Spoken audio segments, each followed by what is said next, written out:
അപ്പന് നമ്മൾ എന്ത് കൊടുത്താലും ഓക്കെയാണ്. ഇനി നമ്മളൊന്നും കൊടുത്തില്ലെങ്കിലും പരാതിയൊന്നുമില്ലെന്നാ അപ്പുവിന്റെ പറച്ചിൽ. അങ്ങനെ ഒന്നും കൊടുക്കാതിരിക്കേണ്ട കാര്യമൊന്നുമില്ലല്ലോ. മാത്രമല്ല മേജർ ഷെയർ അപ്പുവിന് വേണം. അതെന്താ അങ്ങനെ? അതെന്താ അങ്ങനെയെന്ന് ചോദിച്ചാ, BP അപ്പുവിന്റെ ഭാവിയെക്കുറിച്ച് ചിന്തിച്ചിട്ടുണ്ടോ? ലൈഫിനെ കുറിച്ച് ചിന്തിച്ചിട്ടുണ്ടോ? അപ്പുവിനൊരു ലൈഫ് പാർട്ട്ണറെ കുറിച്ച് ചിന്തിച്ചിട്ടുണ്ടോ? പോട്ടെ, നമ്മുടെയൊക്കെ കാലം കഴിഞ്ഞ് അപ്പുവിന്റെ ഓൾഡ് ഏജ് എങ്ങനെയായിരിക്കും ചിന്തിച്ചിട്ടുണ്ടോ? അത്തരം സന്ദർഭങ്ങളൊക്കെ അപ്പു സർവൈവ് ചെയ്യണമെങ്കിൽ നമ്മുടെ അസറ്റ് എന്താണോ അതിന്റെ മേജർ ഷെയർ അപ്പുവിന് തന്നെ പോകണം. അതാണ് എൻ്റെ ആഗ്രഹം. അങ്ങനെ ഒരു പാർട്ടീഷൻ നടക്കുന്നു തോന്നുന്നില്ല. തന്നെയല്ല, ഫോസ്റ്റർ കെയറിനാണെങ്കിൽ പോലും ആകെ അസറ്റിന്റെ ഇത്ര ശതമാനം നമ്മൾ വളർത്താനെടുക്കുന്ന കുഞ്ഞിന്റെ പേരിൽ എഴുതണമെന്നുണ്ട്. അതൊന്നും എൻ്റെ കൺസേൺ അല്ല VP. ഞാൻ അപ്പുവിന്റെ കാര്യമാണ് പറയുന്നത്. തന്നോടിപ്പോൾ സംസാരിച്ചാൽ ശരിയാവില്ല. തന്റെ മൂഡ് ശരിയല്ലെന്ന് തോന്നുന്നു. ഈ വിഷയം എപ്പോൾ സംസാരിച്ചാലും എൻ്റെ മൂഡ് ഇത് തന്നെയായിരിക്കും VP. ഈ വീട് ഉൾപ്പെടെ അപ്പുവിന്റെ പേരിൽ വേണം. ഞാൻ അങ്ങനെയല്ല ഉദ്ദേശിക്കുന്നത്. VP എങ്ങനെ ഉദ്ദേശിച്ചാലും എനിക്ക് വിരോധമില്ല. പക്ഷെ അപ്പുവിന്റെ കാര്യം സേഫ് ആക്കിയിട്ട് മതി ദത്തെടുക്കാൻ പോകുന്ന കുഞ്ഞിന്റെ കാര്യം. അപ്പുവിന് അതിൽ പ്രശ്നമില്ലെങ്കിൽ പിന്നെ തനിക്കെന്താ പ്രശ്നം?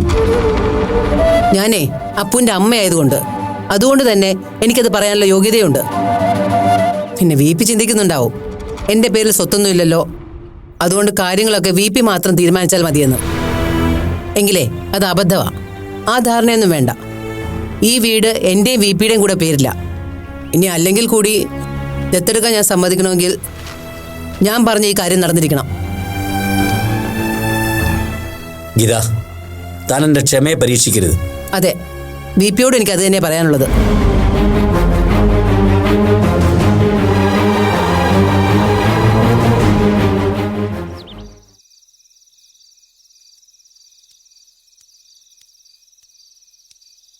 എന്താ എത്ര കാര്യമായിട്ട് ആലോചിച്ചു കൂട്ടുന്നത്?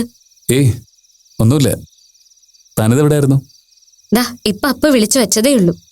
അപ്പൊ എന്തു പറയുന്നു? എന്ത് പറയാൻ, ആകെ ധർമ്മസങ്കടത്തിലാ പാവം. കുഞ്ഞിനെ ദത്തെടുക്കുന്നതില് ഗീതാന്റെക്ക് ഒരു താല്പര്യമില്ല. പക്ഷെ അപ്പവും കൂടി ഓക്കെ പറഞ്ഞതോടെ പാവം പെട്ടുപോയ അവസ്ഥയിലായി.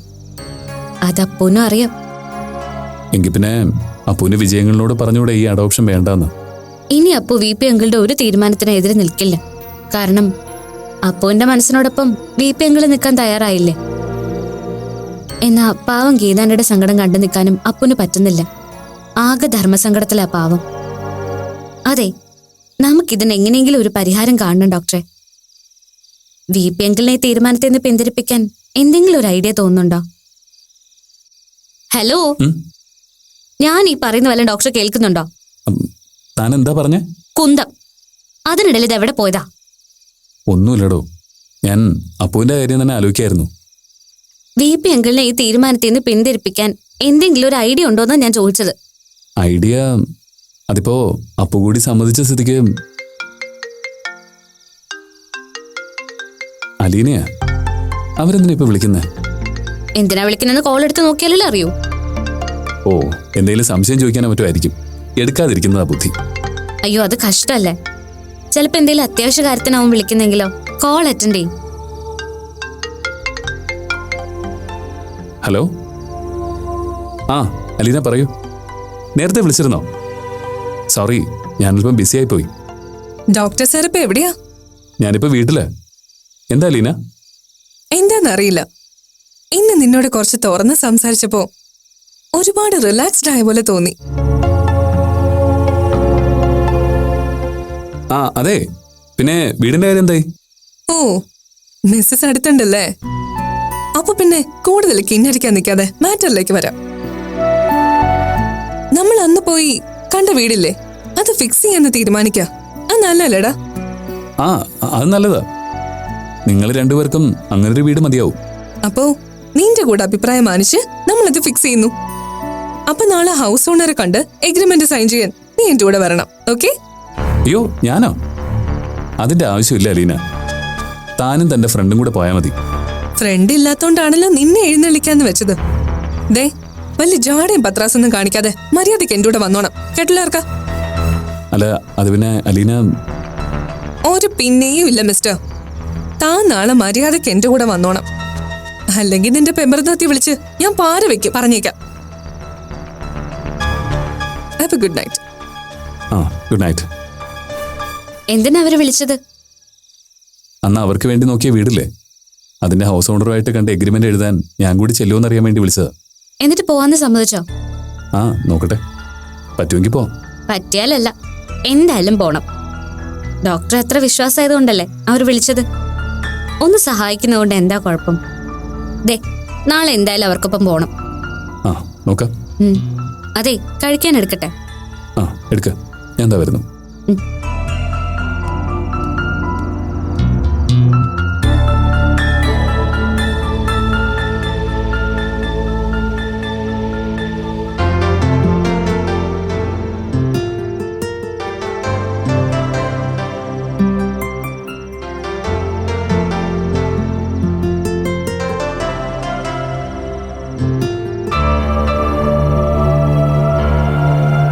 അമ്മ എപ്പ എത്തി? ഇപ്പൊ വന്നേ ഉള്ളൂ. എന്താ അമ്മേ? ഒന്നുമില്ല. അങ്ങനെ വരാൻ വഴിയില്ലല്ലോ. അമ്മയ്ക്ക് എന്തോ സംസാരിക്കാനുണ്ട് അല്ലേ? അപ്പോ എനിക്ക് സംസാരിക്കാനുണ്ട്. പക്ഷേ ഇപ്പൊ ഞാൻ സംസാരിച്ചാൽ അത് എന്നെ ഡിസ്റ്റർബ് ചെയ്യുന്നൊരു സംശയം. എന്തായാലും ഞാനൊരു ബ്രേക്ക് എടുക്കണമെന്ന് വിചാരിച്ചതാ. അമ്മ വന്നത് നന്നായി. പറ, അമ്മയ്ക്ക് എന്താ സംസാരിക്കാനുള്ളത്?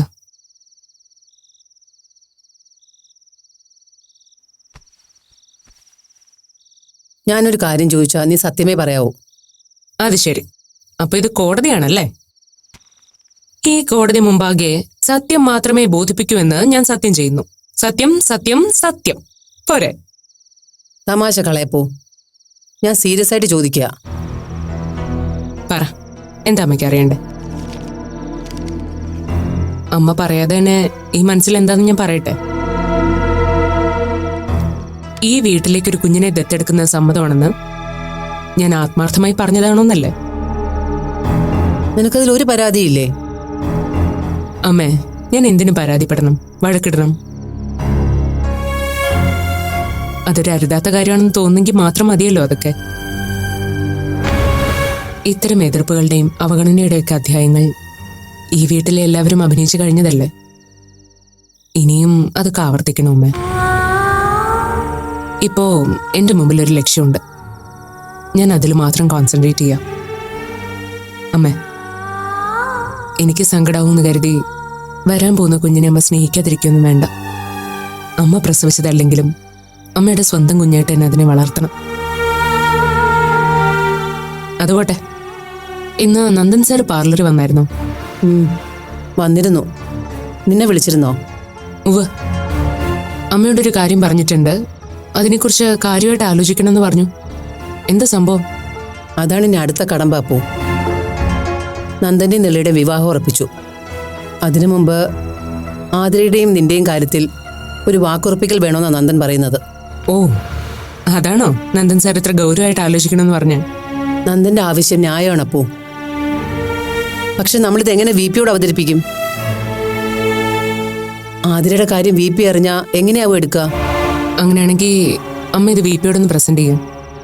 ഇപ്പൊ പ്രസന്റ് ചെയ്താ വി പി എങ്ങനെ റിയാക്ട് ചെയ്യുന്ന പറയാൻ പറ്റില്ല. അപ്പോ കുറച്ചു ദിവസം കഴിയട്ടെ.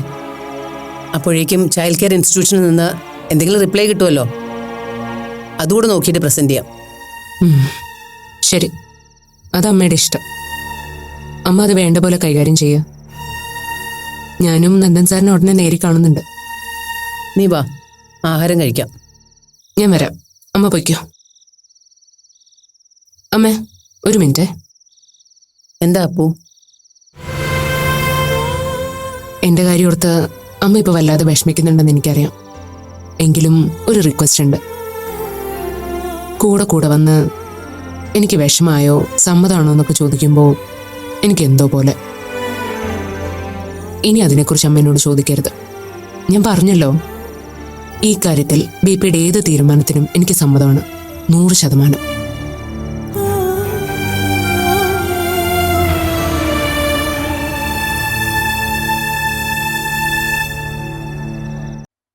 ത്രേസ്യ അമ്മച്ചി കഴിക്കാൻ വരുന്നില്ലേ?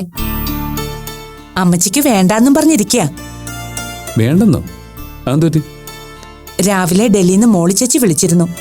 ഒന്നും രണ്ടും പറഞ്ഞ് മോളി ചേച്ചിയുമായിട്ട് പിണങ്ങിയെന്നാ തോന്നുന്നേ. അതിന്റെ സങ്കടത്തിലാ. മോളിയാൻറ്റി പിണങ്ങിയതിന് ത്രേസ്യാമ്മച്ചി എന്തിനാ ഇവിടെ പട്ടിണി ഇരിക്കുന്നെ? വാ അമ്മച്ചി, വന്ന് വല്ലതും കഴിക്ക്. എനിക്കൊന്നും വേണ്ട കൊച്ചേ, നിങ്ങൾ പോയി കഴിക്ക്. ഇങ്ങനങ്ങ് പിണങ്ങാനും വിഷമിക്കാനും മാത്രം എന്താ മമ്മി പ്രശ്നം? മോളി ചേച്ചിക്ക് ഇപ്പോഴൊന്നും ഡൽഹിയിൽ ഇങ്ങോട്ട് വരാൻ പറ്റില്ലാന്ന്. അതൊരു വൻ ചതിയായി പോയല്ലോ കർത്താവേ. അതെന്താ മോളി ആന്റിക്ക് വരാൻ പറ്റാത്ത? ആ, അടുത്ത് തന്നെ പ്രമോഷൻ ഉണ്ടെന്ന്, അതുകൊണ്ട് ഇപ്പൊ വരവ് നടക്കില്ലാന്ന്. പിന്നെ മൂക്കെ പല്ല് കളിച്ചപ്പോഴാ അവളുടെ ഒരു പ്രൊമോഷൻ. ഇതൊന്നും അല്ലടാ ജോക്കുട്ട. വയസ്സുകാലത്ത് പെറ്റമ്മച്ചിയെ നോക്കാൻ വയ്യ. അല്ലെങ്കിൽ പിന്നെ ഞാൻ അങ്ങോട്ടും അല്ലാന്ന് പറഞ്ഞപ്പോഴേ അവള് വേണ്ടാന്ന് പറയുമായിരുന്നു. അമ്മച്ചി അങ്ങോട്ട് ചെല്ലാന്ന് പറഞ്ഞിട്ടും വേണ്ടെന്ന് പറഞ്ഞോ? അതേന്നേ, അതിന് അവള് പറഞ്ഞ കാരണം എന്നതാന്നോ? അവിടെയൊക്കെ ഇപ്പൊ ഭയങ്കര തണുപ്പാണെന്ന്. പിന്നെ ഈ ത്രേസ്യാമ്മ മഞ്ഞൻ തണുപ്പൊക്കെ ആദ്യമായിട്ട് കാണുമല്ലേ. തണുപ്പ് കൊണ്ടാ ഉരുകി പോകുന്ന തടിയാണ് ഈ ത്രേസ്യയുടെ എങ്കിലേ അവളും അവളുടെ ആങ്ങളമാരും മുട്ടയിലെഴയുന്ന കാലത്ത് ഈ ത്രേസ്യാമ്മ ഉരുകണമായിരുന്നു. ഹൈറേഞ്ചിലെ മരം കോച്ചുന്ന തണുപ്പത്ത് കിടന്ന് ആറാടിയ ഈ ത്രേസ്യയോടാ അവൾ ഡൽഹിയിലെ തണുപ്പിന്റെ തണ്ട് പറയുന്നേ. മോളിയാൻറ്റി അങ്ങനെ പറഞ്ഞിട്ടുണ്ടെങ്കിൽ അത് നേരായിരിക്കും അമ്മച്ചി. ഹൈ റേഞ്ചിലെ തണുപ്പ് പോലൊന്നും അല്ല ഡൽഹിയിലെ തണുപ്പ്. തണുത്ത് മരവിച്ച് നമുക്ക് പുറത്തിറങ്ങാൻ പോലും പറ്റില്ലെന്നേ. ഓ പിന്നെ പറച്ചില് കേട്ടാ തോന്നുമല്ലോ നിന്നെ പെറ്റിട്ടത് ഡൽഹിയിലാണെന്ന്. ഹ, ഇതൊന്നും അല്ല കൊച്ചേ. പ്രായം ചെന്ന അപ്പനും അമ്മയും മക്കൾക്കൊരു ബാധ്യതയാ. കിട്ടാനുള്ളത് കിട്ടിക്കഴിഞ്ഞാ അവരെവിടെ എങ്ങനെ ജീവിച്ചാലും തങ്ങൾക്കൊന്നുമില്ലെന്ന മട്ട. അങ്ങനെയൊന്നും മോളി ചേച്ചി ചിന്തിച്ചിട്ടുണ്ടാവില്ല അമ്മച്ചി. അവിടുത്തെ അസൗകര്യം കാരണമാകും ഇപ്പൊ അങ്ങോട്ട് ചെല്ലണ്ടെന്ന് പറഞ്ഞത്. ഒന്നുമല്ല ഡേസമ്മ, ഇത് ഞാൻ പറഞ്ഞത് തന്നെ കാര്യം. ആ, മക്കളെ വെറുതെ പെറ്റുകൂട്ടിന്ന് പറഞ്ഞിട്ട് കാര്യമില്ല. എന്നാത്തിനാ തോനെ മക്കള്? ആണാണേലും പെണ്ണാണേലും യോഗ്യതയുള്ള ഒന്നിനെ പെറ്റാ മതി. ആ കാര്യത്തിൽ നീ ഭാഗ്യവതിയാ ഡേസമ്മേ. നിന്റെ മോൻ നിന്നെ പൊന്നുപോലല്ലയോ നോക്കുന്നത്. അത് അമ്മച്ചി പറഞ്ഞത് സത്യ. മോൻ മാത്രമല്ല, ദേ എന്റെ മരുമകളും അങ്ങനെ തന്നെയാ. അതാ ഞാൻ പറഞ്ഞത്, വയസ്സുകാലത്ത് ആ ഭാഗ്യം അനുഭവിക്കാനുള്ള യോഗം വേണമെന്ന്. ആ യോഗമൊക്കെ അമ്മച്ചിക്ക് ഉണ്ടെന്നേ. തണുപ്പൊക്കെ മാറുമ്പോ അമ്മച്ചിയെ മോളിയാൻറ്റി അങ്ങോട്ട് കൊണ്ടുപോവുകയോ അല്ലെങ്കിൽ ആന്റിയോ അങ്കിളും ഇങ്ങോട്ട് വരുവോ ചെയ്യുന്നേ. ഞാനല്ലേ പറയുന്നേ. അതിന് ഇപ്പോഴേ അമ്മച്ചി അവരോട് പിണങ്ങിയിരുന്ന് സ്വന്തം ആരോഗ്യം എന്തിനാ ഇല്ലാതാക്കുന്നേ? വാ, വന്ന് കഴിക്ക്. ഞാനല്ലേ വിളിക്കുന്നേ. അമ്മച്ചി പറയുന്നൊക്കെ ഞാൻ കേൾക്കാറുണ്ടല്ലോ. അമ്മച്ചി കഴിച്ചില്ലെങ്കിൽ ഞാനും കഴിക്കുന്നില്ല. ദേ, പിന്നെ എന്നെ കുറ്റം പറയാൻ വരരുത്. വെറുതെ വാശി എടുക്കാതെ അമ്മച്ചി വാ കഴിക്കേ.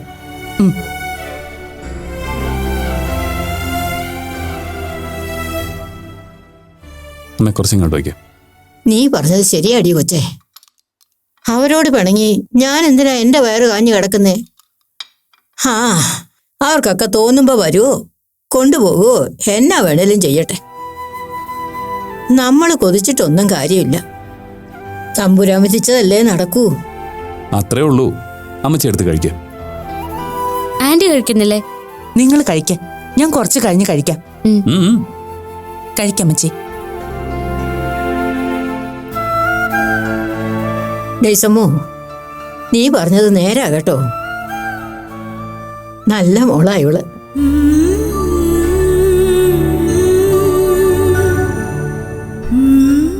എടി കൊച്ചേ, ഇടയ്ക്ക് ഞാൻ വഴക്കൊക്കെ പറയും. അത് നിന്നോടുള്ള ഇഷ്ടം കൊണ്ടാണെന്ന് കൂട്ടിവെച്ചാ മതി. അതെനിക്കറിയില്ലേ. മോനെ ജോക്കുട്ടാ, ഓ, ലോകത്ത് ഏത് തെറ്റും ദൈവം തമ്പുരാൻ ഒരാണിനോട് ക്ഷമിക്കും. പക്ഷേ രണ്ട് കാര്യങ്ങള് ഒടേ തമ്പുരാൻ പൊറുക്കുകയില്ല. പെറ്റമ്മച്ചിയെ ദ്രോഹിക്കുന്നതും മിന്നുകെട്ടിയ പെണ്ണിനെ വഞ്ചിക്കുന്നതും. രണ്ടും ചെയ്യുന്നവനെ തമ്പുരാൻ സ്വർഗരാജ്യത്തിന്റെ 7 അയലത്ത് അടുപ്പിക്കുകയില്ല. അതെന്തിനാ അമ്മച്ചി അവനോട് പറയുന്നത്? എന്റെ മോൻ അങ്ങനെയുള്ള ആളല്ലെന്ന് അമ്മച്ചിക്കറിയില്ലേ? അത് പിന്നെ എനിക്കറിയല്ലേ. എന്നാലും ഞാനൊന്ന് ഓർമ്മപ്പെടുത്തിയെന്നേ ഉള്ളൂ. ദൈവഭയമുള്ളവൻ എന്നും ഇത് ഓർക്കുന്നത് നല്ലതാ.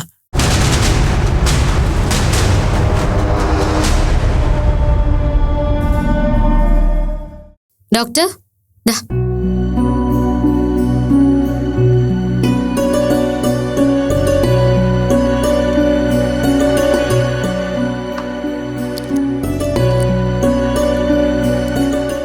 പറ്റി? എന്താ ആള് പെട്ടെന്ന് ഇങ്ങ് ഡള്ളായത്? ഞാനോ? ഏയ് ഒന്നുമില്ല. തനിക്ക് വെറുതെ തോന്നിയതാവും. ഒന്നുമല്ല. ഈ മുഖം കണ്ടാ എനിക്കറിയില്ലേ. കാരണം എന്താന്ന് ഞാൻ പറയട്ടെ. ത്രേസ്യാമ്മച്ചി അടുത്തൊന്നും പോകുന്ന മട്ടില്ലെന്ന് അറിഞ്ഞിട്ടല്ലേ ഈ മൂഡ് ഓഫ്. ആ പാവ ഇവിടെ കുറച്ചു നാളൂടെ നിന്നോട്ടെ. അതിന് ഡോക്ടർക്ക് എന്തിനാ ഒരു ഇഷ്ടക്കേട്? ചിലപ്പോഴൊക്കെ ആളിത്തിരി ഓവറാന്നുള്ളത് സത്യ. എന്നാലും ആളൊരു പാവല്ലേ? ആളൊക്കെ പാവം തന്നെയാണ്. എന്നാലും ചില സമയത്ത് വർത്തമാനം പെരുമാറ്റമൊക്കെ കാണുമ്പോൾ എനിക്ക് ദേഷ്യം വരും. പിന്നെ ആവശ്യമില്ലാതെ നമ്മുടെ പ്രൈവസിയിൽ ഇടപെടുകയും ചെയ്യും. അതൊക്കെ ശരി തന്നെയാ, ഞാൻ സമ്മതിക്കുന്നു. എന്നാലും അമ്മച്ചി ഇവിടെ ഉള്ളത് ഒരു നല്ല കാര്യമായിട്ടാ എനിക്ക് തോന്നുന്നത്. ഡെയ്സി ആന്റിക്കും അതിൽ എതിർപ്പൊന്നുമില്ലല്ലോ. കൊള്ളാം. മമ്മിക്ക് എതിർപ്പോ? ഇതുപോലെയുള്ള എത്ര പേര് വന്നാലും അക്കോമഡേറ്റ് ചെയ്യാൻ മമ്മിക്ക് സന്തോഷമുള്ളൂ. അതിപ്പോ ബന്ധത്തിൽപ്പെട്ടത് തന്നെ ആവണമെന്നൊന്നുമില്ല. ഏതായാലും അമ്മച്ചി ഉടനെ മടങ്ങിപ്പോയില്ലെന്നറിഞ്ഞപ്പോ തനിക്കും മമ്മിക്കും സന്തോഷമായല്ലോ. ശരിക്കും അവര് മക്കളുടെ കാര്യം പറഞ്ഞപ്പോ സങ്കടം തോന്നി. ഈ പറഞ്ഞ മോളി ആന്റിയും കാനഡയിലുള്ള ജോസ് അങ്കിളും ഒക്കെ അവരുടെ തിരക്കൊണ്ട് തന്നെ വരാതിരിക്കുന്നതായിരിക്കും അല്ലേ? അല്ലാതെ അമ്മച്ചി പറഞ്ഞ പോലെ ഇഷ്ടക്കുറവുകൊണ്ടൊന്നും ആവില്ലല്ലോ അല്ലേ? അമ്മച്ചി പറയുന്നതാണോ മക്കളുടെ വേർഷനാണോ സത്യമെന്ന് നമുക്കറിയില്ലല്ലോ. കുറച്ചൊക്കെ സത്യവും ന്യായവും രണ്ടുപേരുടെ പക്ഷത്തും ഉണ്ടാവും. പിന്നെ അമ്മച്ചിയുടെ സ്വഭാവം ഇതല്ലേ. ബന്ധുത്വമുള്ള നമ്മളോട് ഇത്രയും അധികാരവും സ്വാതന്ത്ര്യവും ഒക്കെ എടുക്കുമ്പോൾ മക്കളുടെ കാര്യം പിന്നെ പറയാനുണ്ടോ? ഇവിടെ നമ്മൾ സഹിച്ചു നിൽക്കുന്നത് പോലെ മക്കളും കൊച്ചുമക്കളൊന്നും ഇവരെ സഹിക്കണമെന്നില്ലല്ലോ. ശോ, കേട്ടിട്ട് പേടിയാവുന്നു. പ്രായം ചെല്ലുമ്പോ എല്ലാ മനുഷ്യരുടെ അവസ്ഥ ഇത് തന്നെയാവും അല്ലേ? അങ്ങനെ ജനറലൈസ് ചെയ്യാനൊന്നും പറ്റില്ല. നമ്മൾ നമ്മുടെ രക്ഷിതാക്കളെ എങ്ങനെ നോക്കുന്നോ അതുപോലെ ആയിരിക്കും നമ്മുടെ മക്കൾ നമ്മളെ നോക്കുന്നതെന്നാ ഡെയ്സി ടീച്ചർ എന്നെ പഠിപ്പിച്ചിരിക്കുന്നത്. അതൊരു സത്യമുള്ള പാഠമായിട്ട് എനിക്ക് തോന്നുന്നത്. ആ കാര്യത്തില് മമ്മിയുടെ മോന് ത്രേസ്യാമ്മച്ചി പോലും 100-ൽ 100 മാർക്കിട്ടിരിക്കുന്നത്. ഇതുപോലെ മമ്മിയെ പൊന്നുപോലെ നോക്കുന്ന മക്കള് ലോകത്ത് വേറെ കാണില്ലെന്നല്ലേ അമ്മച്ചി കുറച്ചു മുമ്പ് സർട്ടിഫിക്കറ്റ് തന്നത്? എന്താ അതിൽ തനിക്ക് ചെറിയൊരു അസൂയ പോലെ ഉണ്ടല്ലോ? പിന്നെ പിന്നെ എനിക്ക് അസൂയം കുശുമ്പൊന്നുമില്ല. മറിച്ച് സന്തോഷേ ഉള്ളൂ. ഈ മമ്മിയും മോനും പല കാര്യത്തിലും എനിക്ക് റോൾ മോഡലാ. എനിക്ക് മാത്രല്ല, പലർക്കും. അതുകൊണ്ടാണല്ലോ ചെല്ലുന്നിടത്തൊക്കെ ഡോക്ടർ ജോബിന് ഫാൻസ് ഉണ്ടാവുന്നത്. ഞാൻ ഇറങ്ങട്ടെ, ലേറ്റ് ആവുന്നു. അത് കൊള്ളാം. രാവിലെ ഞാൻ ഇത്രയൊക്കെ പ്രശംസിച്ചിട്ടും ഒരു താങ്ക്സ് പോലും പറയാതെ അങ്ങ് പോയാൽ എങ്ങനെയാ ഡോക്ടറെ? Thanks dear. എന്താ പോരെ? അതിപ്പോ പറഞ്ഞു വാങ്ങേണ്ട അവസ്ഥയായി. അല്ലെങ്കിലും ഈയിടെയായിട്ട് എന്നോട് ഇത്തിരി സ്നേഹക്കുറവുണ്ടോ എന്ന് എനിക്ക് സംശയമുണ്ട്. അയ്യോ, ഞാൻ വെറുതെ പറഞ്ഞതാ. ഈ മനസ്സ് മുഴുവൻ ഞാനാണെന്ന് എനിക്ക് നന്നായി അറിയാലോ. അക്കാര്യത്തിൽ ഞാൻ ഭാഗ്യവതിയാന്ന് മറ്റാരെക്കാളും നന്നായിട്ട് എനിക്കറിയാം. പോട്ടെ.